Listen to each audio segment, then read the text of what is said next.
And welcome back to MTG Grinders. This is David. I'm here with Lewis. We're looking at Friday Night Magic Modern Round 2, Game 2.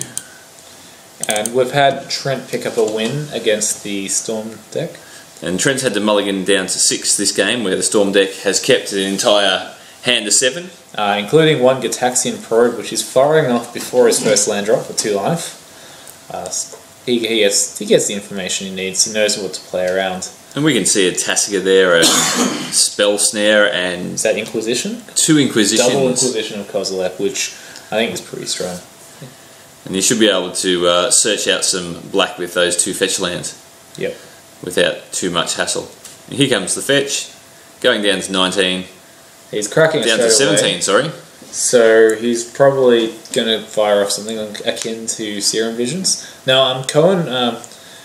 he mulliganed 5 in the first game, which hurt him, and he only got to cast 3 spells we counted up. Yep. Visions for Beyond, a Pyromancer's Ascension, and a Paratic Ritual. No offense to Cohen, but 3 spells is not a match-winning hand usually. Unless they're the 3 correct spells, which they were not. Now, Trent's just firing off Inquisition. He's getting the lay of the land.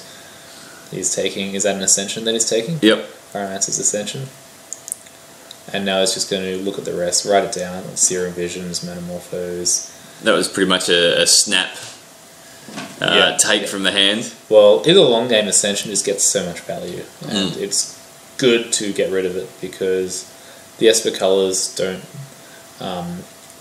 Unless he's brought in a white enchantment removal spell, which I don't think he does. I don't think he would in this match. Yep, and unfortunately we don't have Brainstorm that he can cast that and hide it. We've got Serum Visions instead. Yep. Brainstorm not legal in Modern. Yep, and Serum Visions being one of the best cards available, because we've got Ponder and Preordain, which are both banned. Yep. Serum Visions hopefully will be reprinted in Modern Masters 2 and drop that $5 price tag down a little bit lower. For a common card. For a common card, that's right. Trent, I think, is going to fire off his second Inquisition here. Which is fine. He gets to rip apart Cohen's hand. He gets all the information he needs. Now he's got, when he plays the second land, he's got some Spell Snare up. So. Yep. And we can see Desperate Ritual in there, Metamorphose. Serum Visions. Is that a Goblin and Electromancer at the back? That's what Trent's taking, which I think is correct, because it's just good to get it out of the hand right now. Yep. I can't make out what Cohen just top decked. However, he's firing off the Serum Visions. Draw a card, then scry 2. Yep. Serum Visions, of course, printed when the scry mechanic was first released. In 5th Dawn. Mm-hmm. Yep. You were playing back then as well as me, weren't you? Yes. Yes, I was very much the Affinity player way back then. Enjoyed my time in Mirrodin a lot. Unfortunately, missed the Return 2. Actually, I came back during Scars of Mirrodin block. I was pretty happy to see a few familiar sites in the standard format. Excellent. Now we've got the Thought Scour, which hits Lingering Souls and a Remand. So Lingering Souls is exactly what you want to see a milled from Soul Scour. And we know Trent's got Tasiga in hand, so he can... Looks like he's just going to fire that off, leave his flashback spell in the graveyard, and Tasiga is a great engine for the long game. Yep, and that synergy between Thought Scour and Tasiga really coming into play in both games. A lot of people have referred to Tasiga as the Black Tarmogoyf. Well, I suppose in this sort of situation, he removes the cards from your graveyard. That's what his use is going to be. He's a 4/5 that's just not going to shrink. Yep. He's going to... now Cohen's firing off Metamorphose. And possibly gives you the ability to shrink other people's Tarmogoyfs as well. Oh, yeah. Because not only that, next turn Trent can remove the Lingering Souls, so his graveyard's empty. Now, looks like Cohen's starting to storm off. Trent's got the Spell Snare, which he just smashes in. He uses it to... And unfortunately, that sort of puts the ends to Cohen's that turn at least, the ability to storm into a whole lot of damage.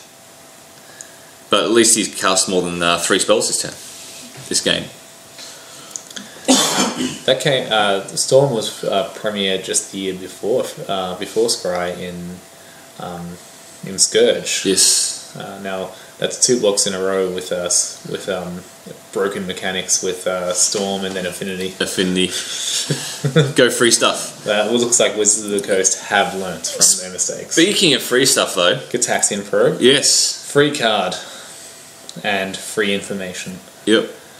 Plays a Scalding Tarn.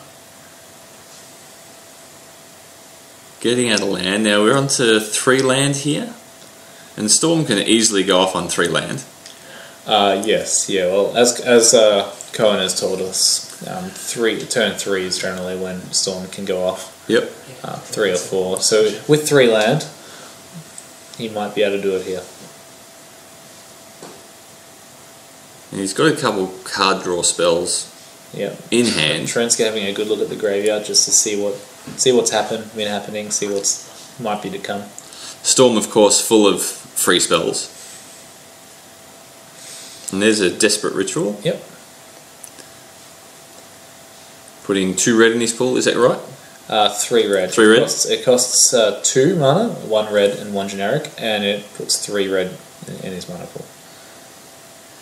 And Trent's having a think about whether this is going to occur or not. Yeah, and it looks like it doesn't spell snare. Oh, is that no? It's a remand. And Cohen has the dispel. So he's got 3 red. Now he's playing. Is that a Pyretic Ritual? Yes, I believe so. Yep, he's now got 4 red in the mana pool. And Manamorphose, he's probably going to convert at least one of those to blue. Yep. And that draws him a card as well. Yep. So the Storm counters 4. And we've got the dice over there just counting up the mana. Now, Storm is a deck that I wouldn't recommend if someone just picking up and playing without some practice first, because it can be very taxing. You've really got to consider your actions carefully in your combo turn. Really is one of those decks that you want to goldfish, 100, 200 times before you take to a tournament. Goldfish it a few times and test a few of the matchups as well, just to see how people can disrupt your combo. And unfortunately, it looks like the Storm just sort of stalled there. Yep. As you can see, the Storm count was 6. So Cohen did get to run out of Pyromancer's Ascension, which could help fuel a later Storm, a Storm in a later turn. Sure. But Trent swings in with his Tasiga and makes a couple of ghosts. And for Trent, it's pretty much just about trying to race the Storm deck at this point in time. Racing, grinding up card advantage. That's a very, very strong hand that Trent has.